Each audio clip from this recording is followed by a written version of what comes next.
दोस्तों, प्रेमानंद जी के इष्ट श्री कृष्ण जी और अर्जुन जी गाय की हत्या करके उसको बलि चढ़ाते थे, और गाय ही नहीं अन्य पशुओं की हत्या करके भी बलि देते थे। आइए दिखाते हैं आपको प्रमाण। दोस्तों, यह है श्रीमद् भागवत महापुराण द्वितीय खंड 27 नंबर कोड और गीता प्रेस गोरखपुर से 10वीं स्कंद में पेज नंबर 498। श्री कृष्ण के साथ कवच पहनकर अपने उस रथ पर सवार हुए जिस पर वानर चिन्ह से चिन्हित ध्वजा लगी हुई थी।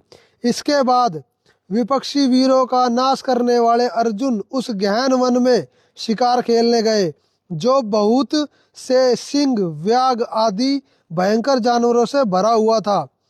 वहां उन्होंने बहुत से बाघ, सूअर, भैंसे, काले हिरण, सरब, गौवे, गाय, जिसको गौ प्रेमी कहते हैं ना, पहले वो गाय गू सबका शिकार करते थे, कोई दिक्कत नहीं थी। मांस सब एक है, मुर्गी, हिरनी, गाय, आंख देख नर खात है, ये सब नर कहे जाए। तैयारी कर लो भाई, अटैची संभाल लो, नरक जाओगे। गैंडे, हरिण, खरगोश और शल्लक, शाही आदि पशुओं पर अपने बाणों का निशाना लगाया। कैसे कैसे राक्षस है।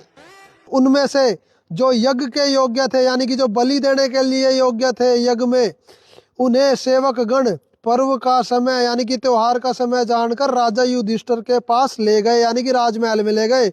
अर्जुन शिकार खेलते खेलते थक गए थे, यानी कि अर्जुन और भगवान श्री कृष्ण दोनों गुरु शिष्य भी हो गए और भगवान भी हो गए। देखो, भगवान हो के पशुओं की हत्या करवाना, क्या ये ठीक है? और आगे देखो, स्त्री के ऊपर भी गंदी नजर। अब वे प्यास लगने पर यमुना जी के किनारे गए। भगवान श्री कृष्ण और अर्जुन दोनों महर्षियों ने यमुना जी में हाथ पैर धोकर उनका निर्मल जल पिया और देखा कि वहां एक परम सुंदरी कन्या वहां तपस्या कर रही थी। अब सुंदरी कन्या का क्या देखा? देखो, उस श्रेष्ठ सुंदरी की जंघा, दांत और मुख अत्यंत सुंदर थे। उनके अंदर परमात्मा के तो एक भी लक्षण नहीं है।